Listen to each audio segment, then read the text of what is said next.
So about 2 weeks ago, on another video, which you can check in the description below, we put this pancake valve on here.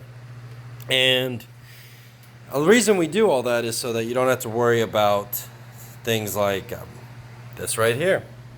I'm having a brain dead moment. This is what got recirculated into the engine on these 2.0s.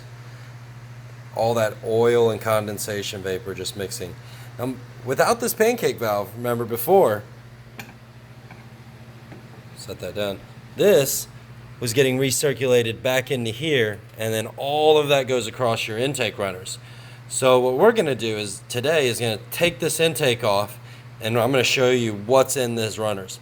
And everybody needs a catch can. So I'm going to turn on a time lapse on the camera that I've got going here, and we got a new camera. I got this the other day. I got this little box and a waterproof extended battery off of Amazon here. So, hopefully you guys will like it.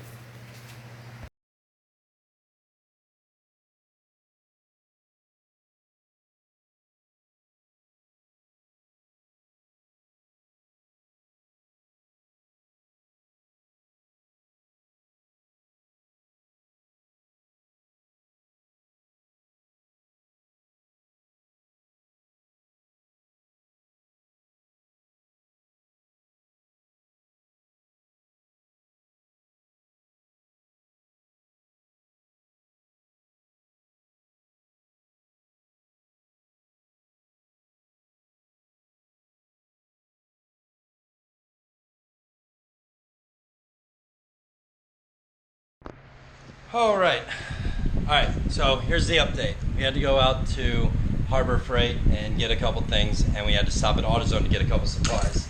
So what we got here was 4 cans of brake clean, and this intake valve and turbo cleaner. So this basically is seafoam in a can, and what I primarily use this for, wait a minute, before I go into that, all this brake clean, this is going to be for cleaning tools and just tools. This, we might use half of this can total, and we're primarily going to be using this. We're going to use the brake clean to dissolve the oil and carbonized buildup, so that we'll try to get as much of it out as we can and suck it out with the shop vac over there. But that's mostly just going to drain into the engine, but we don't want a lot of it since it will be going in the engine. This is almost like a seafoam oily. Went to Harbor Freight and got these brushes. So I might not necessarily use all these, but I'm trying to clean these runners. You'll want to get a scraping tool of some sort. This one is plastic. There's 3 cans here. You're going to use these 3 cans on anything that we can clean and wash. So like these intake runners, that'll be part of the brushes, and we'll spray carb cleaner down inside there to rinse them out. We'll also want to wipe off all these seals around here. Also, these little runners here, you're going to want to pull these out. They just sit in there like so. You're going to want to pull those out and clean them up.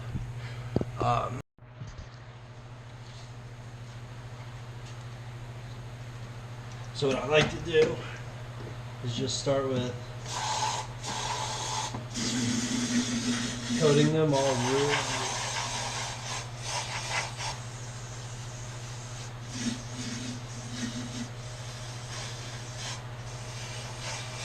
So I'm going to let that sit on there for probably a good 15-20 minutes here, and that's going to clean the intake up. Not clean, but I want that to soak in, start to break things down, and then we'll come in with some brushes and start cleaning it all up.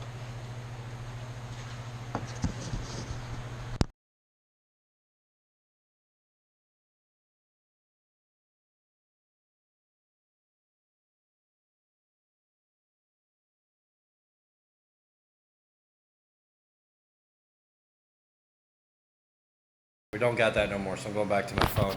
Here's what we got. So all these little bits are what is being stuck on the valves inside the engine here. So we rigged up this vacuum cleaner with a hose,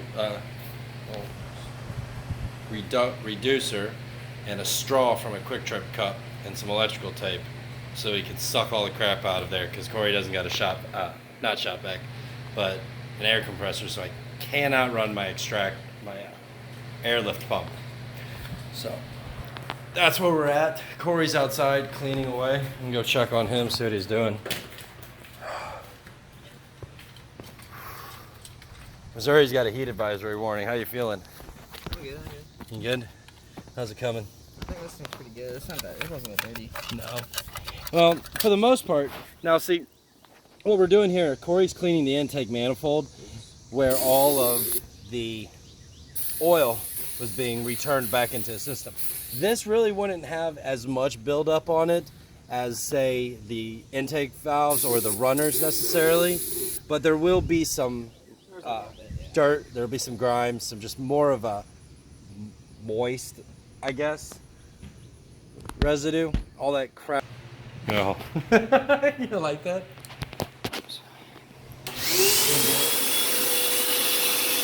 You go in here and try to vacuum the deposits up, and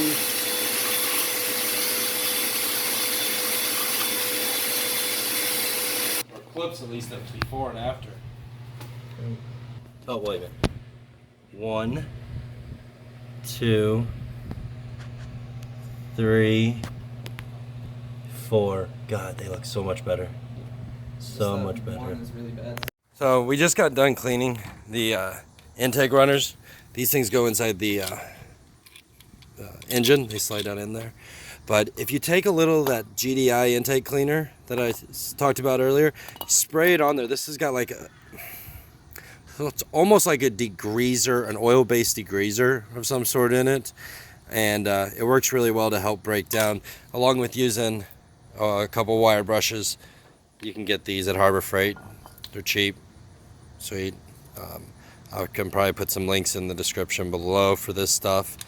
Also, I can put links for the AUTOZONE stuff that I used. Actually, you know what? I'll just stick links into the description of everything I used on this project. So, intake runners we just cleaned, they can go upside down. There he goes, like that. See how it's raised up? They need to be like that. Now, it doesn't matter what order these go in. They don't go in any particular order, so they're not cylinder specific, but they can get put in upside down. They all need to lay flush with the cylinder head here, okay? So here's everything all nice and cleaned up. I don't know how you can see it. I'll post some pictures in the video, maybe try, kind of, see if I can figure out how Fillmore works to do that. I'm gonna, instead of putting a time lapse on, what I'm gonna do is, as I'm putting this back together, I'm just gonna cut the camera on, show you a couple quick things, and let you rewind and fast forward between the video if you can't figure it out. I mean, honestly, whoa, what? That's all the bolts and nuts that are off there. There was what, 12 in there, Corey? Yeah,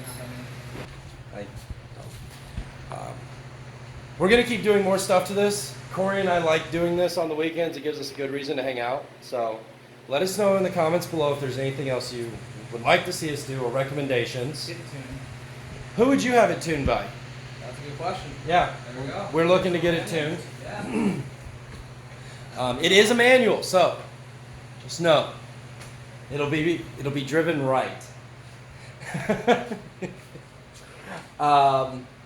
If you haven't already hit the sub button, go ahead and hit that subscribe button. And I know everybody in these videos always say to make sure to hit the notifications. You can check how often you want to get annoyed by us. Other than that, we're going to keep going at this. So thanks again for watching. Here we go. That I found is there's this stud here, and there's another stud right there, okay, back there. You're gonna wanna line those up, and then kind of, your injectors are underneath of here, but you wanna get your injectors lined up, and the fuel line rail that's back here, it's a 17mm wrench. You can kind of see it down there.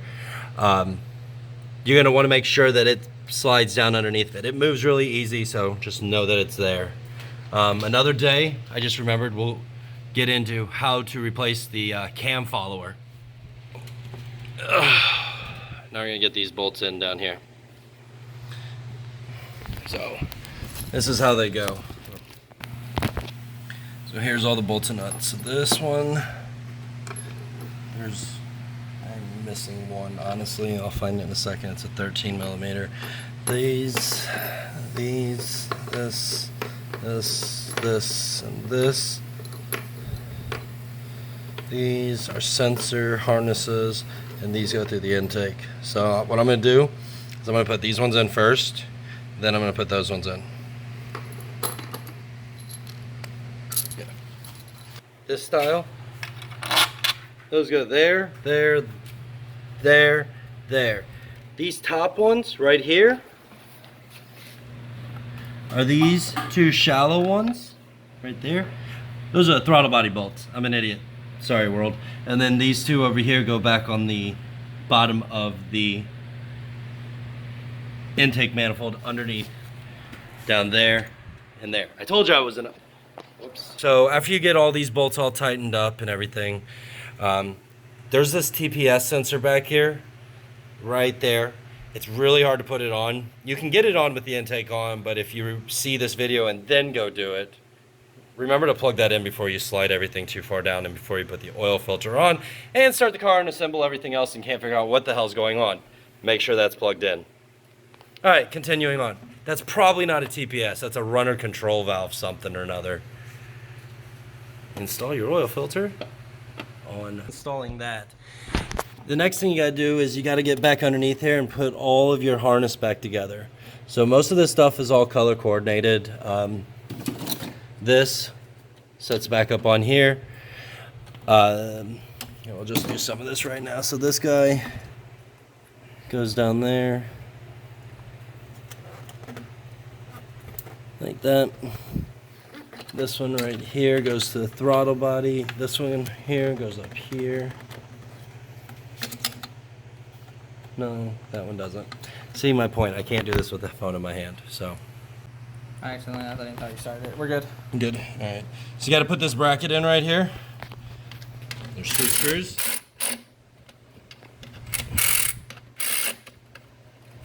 That's it. So you can do this all with hand tools, by all means. And then these go in like this. So, whoops. So you should be, boom. That one goes in there. And then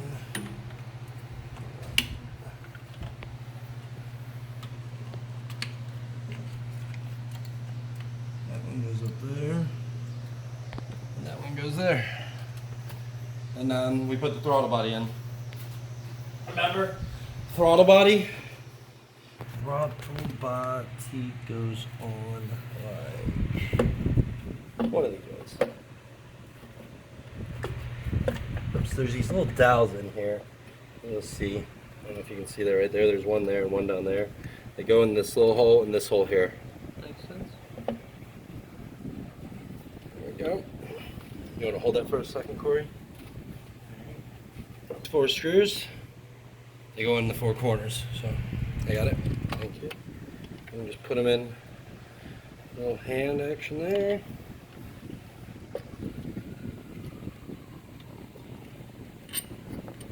Kind of tricky to get to, but they're back there. Those aren't completely tight. There we go. These things do not have to be like, oh my goodness, tight. They're more of like a screw, like a drywall screw. Yeah, it's going into plastic. Mm-hmm. So you can't really put a crazy amount of torque on them anyways, because it's just gonna rip them right out. So you can do this all with hand tools, which is fantastic to know that they charge you at the dealer for this. Last 2 plugs. One there. One there. That's in. Take our last part on the ground here.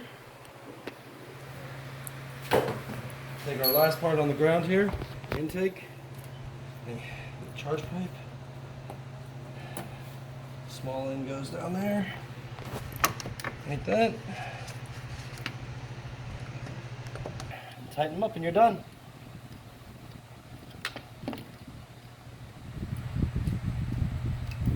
All right, so we're done. We're done. It's all back together. Corey just got done reinstalling the catch can. And this is all we really use as far as tools wise. You know, nothing less of my snap-on ratchets. This is all hand tools, and I really didn't even need these. I could have completely done this with hand tools. And I'd almost recommend it because everything here is plastic. The only thing I would recommend getting a torque spec for it, and I want to say it's probably like 11 Newton, maybe 18 Newton meters, because they're 10 millimeter torques would be my guess. I could be wrong, so don't take my word for it. Definitely look it up if you care about torque specs. We didn't look it up, so you can figure the rest out of that one on your own. But that's a lie. I do care about torque specs. It depends on what I'm doing. If you would have bought all of these brushes here, I think we spent maybe $7 at Harbor Freight. I think we spent $20 at AUTOZONE, and a couple. Shout out to CTS again for making such a great product. You know, it really does do its job, and it just installs. I mean, it's clean. Allen, these extra long Allens are fantastic. You can get these at Harbor Freight also.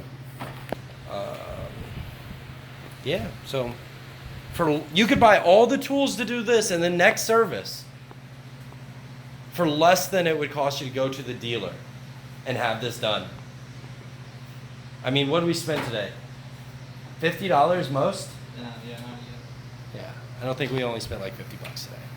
So, if you like this, if you haven't already, or you're a first-time person to our channel, comment below and let me know what you think. Hit that subscribe button, and if you like this video, hit that like button for me. You know, let us know what you think. So, thanks again, and we'll see you next time.